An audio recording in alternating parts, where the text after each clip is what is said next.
In this lesson, we'll be learning some of the basic animation concepts using Flash. We'll be focusing on the timeline using frames and keyframes to establish animation. Right now I've got an empty file opened up. If I look down on my timeline, I have one layer by default. I can generate several layers, but we're just going to work with one for this exercise. If you notice right here on frame 1, there's actually a keyframe there, but it's empty, represented by this square box with a white circle inside of it. I'm going to create a brand new keyframe. I'm just going to go over and select frame number 10 here. And just go F7 on my keyboard, which generates a blank keyframe. Now let me go back to frame 1 here for a minute and create a graphic inside of that frame. I'm just going to create a rectangle. And then move over to frame 10 with my playhead. This red rectangle is the playhead, which I can drag back and forth. And you'll notice when I get to frame 10, that green box disappears because it's a blank new keyframe, and every keyframe is a place where you can have things on stage or not, or something that may be already on stage have its properties changed, whether it's position, color, distortion, you name it. Anything that can change within its properties will be captured within a keyframe. Now I'm going to focus right now on frame by frame animation, which is to say every frame something changes, every keyframe that is. I'm simply going to draw an oval in frame 10, which is a keyframe. And if I scrub my playhead back and forth, you see here how when it encounters the keyframe, it displays the content of that frame. Now I'll go up to frame 20 and do something slightly different, which is just to add a keyframe, but not a blank keyframe.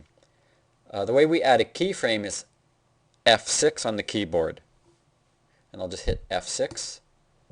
And what that does, which is different than adding a blank keyframe, is that it actually carries over all of the content from the previous frame, the previous keyframe, and keeps it intact. Now, because this is a new keyframe, I can change the properties of this and they will not change on the previous keyframe. For example, if I simply move it, and let's say I change its color as well. I'll go to the bucket and make it red, fill.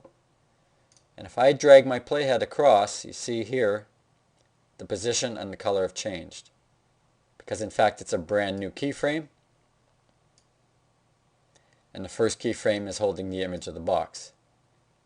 So again, if I go down frame 30, highlight that, again I'll hit F6 on my keyboard. I can move this even further. And if I move my playhead back to the beginning, hit my return or enter key, I will see my playhead play through, and I will see the frame by frame animation occur. So just take note, when the playhead reaches the keyframe, the screen will change, as you see. Now typically with frame by frame animation, it requires a whole lot of frames. I only have 4 here, but normally we would have them on every frame or every second keyframe for an animation that looks smooth.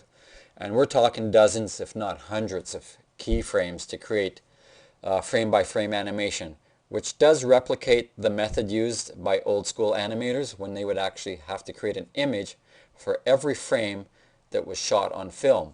And this is how Disney and Warner Brothers and all of the big animation houses would create cartoons for television and movies, is that every frame would be unique and change. And it could be very slightly.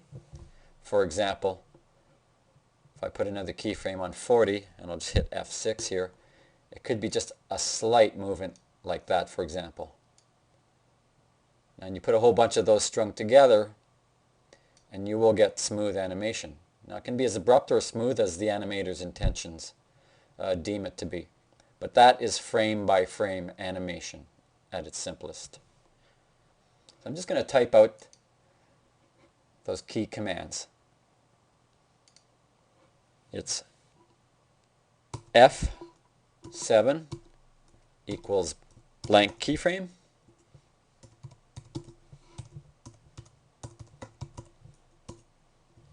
Shortcut F6 equals keyframe. And one I didn't talk about is the F5. So I'll type that in and then I'll demonstrate that. F5 simply spans the frame. It just means that whatever was in the previous keyframe will appear on screen up until this frame. So I'll just call it spanned frame.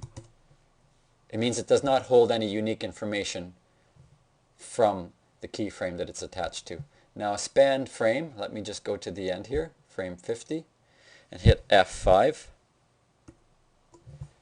And nothing changes. It just means that that content which was in this keyframe is on screen up until it gets to the end of the span. If I go one frame past, actually I can't here, I'll put a blank keyframe though in frame 51, which is F7.